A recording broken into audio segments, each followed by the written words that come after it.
पुस्तक और आलय दो शब्द है ना, इसका अ मिला और इसका अ मिला, इन दोनों को मिलाकर पुस्तका, का में आ बन गया। तो यानी कि इन दो शब्दों को मिलाकर जब दीर्घ स्वर आ गया, तो तरफ समान स्वर हो, जैसे अ इधर भी है और इधर भी है, तो इन दोनों को मिलकर एक दीर्घ के उदाहरण हम कैसे देखें।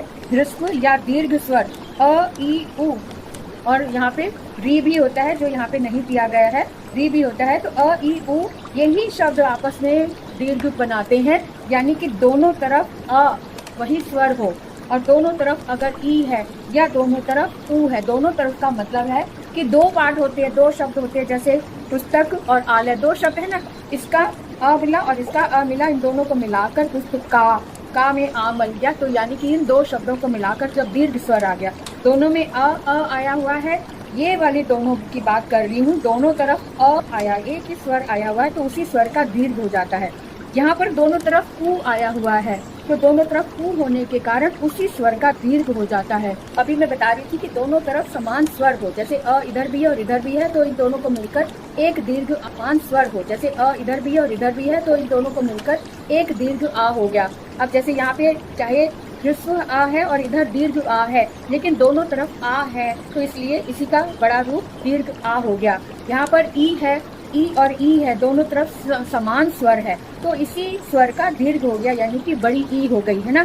इसी तरह से ऊ भी देख ले, ऊ अगर है तो दोनों तरफ ऊ आया हुआ है, ऊ और ऊ, तो उसी स्वर का दीर्घ ऊ बन गया। इस तरह से हम इसे समझ सकते हैं, जो भी स्वर दिया हुआ है दोनों तरफ समान स्वर है, तो उसी स्वर का दीर्घ हो जाता है। तो अब हम सबसे पहले अ वाले शब्दों को देखेंगे कि अ पर, अधीन, पर में अ की साउंड आ रही है, इसी र अ आवाज आ रही है, यानी इसमें भी आ है और इसमें भी आ है, अ और आ मिलकर बड़ा आ हो गया, तो ये पराधीन बन गया शब्द।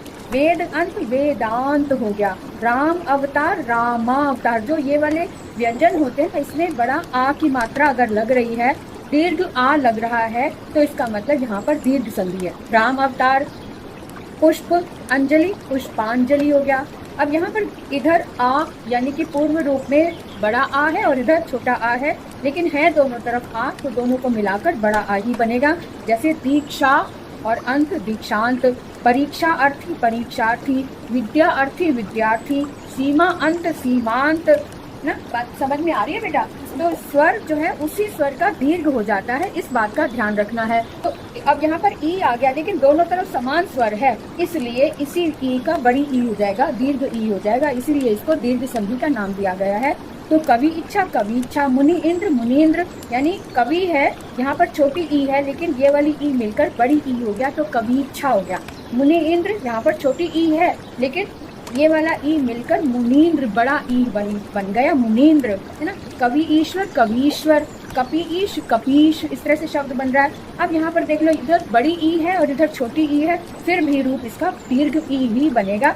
तो नारी इंदु, लक्ष्मी इच्छा, पत्नी इच्छा। तो यहाँ पे इसकी पहचान क्या है कि यहाँ पे देखो बड़ी ई आया हुआ है, बड़ी ई आया है, इसलिए ये दीर्घ संधि है। यहाँ पर भी नारींदु, बड़ी ई, लक्ष्मी इच्छा, बड़ी ई, पत्नी इच्छा, बड़ी ई, तो बड़ी ई आया हुआ है, इसलिए यहाँ पर दीर्घ संधि। अब ऐसे ही ऊ वाले में भी हम देखेंगे, ऊ और ऊ दोनों तरफ है, तरफ ऊ और ऊ है, तो बड़ा ऊ बन रहा है। कैसे भानु उदय, दोनों तरफ छोटा ऊ है, लेकिन इसका रिजल्ट बड़ा ऊ ही बनेगा।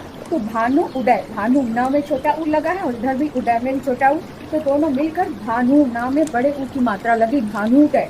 गुरु उपदेश, ये देखो गुरु में रा में छोटा ऊ है, और इसी रा में जब हम इसको लिखेंगे, बच्चे रा में ऊ की मात्रा को समझ नहीं पाते कि छोटा ऊ और बड़े ऊ में क्या अंतर है।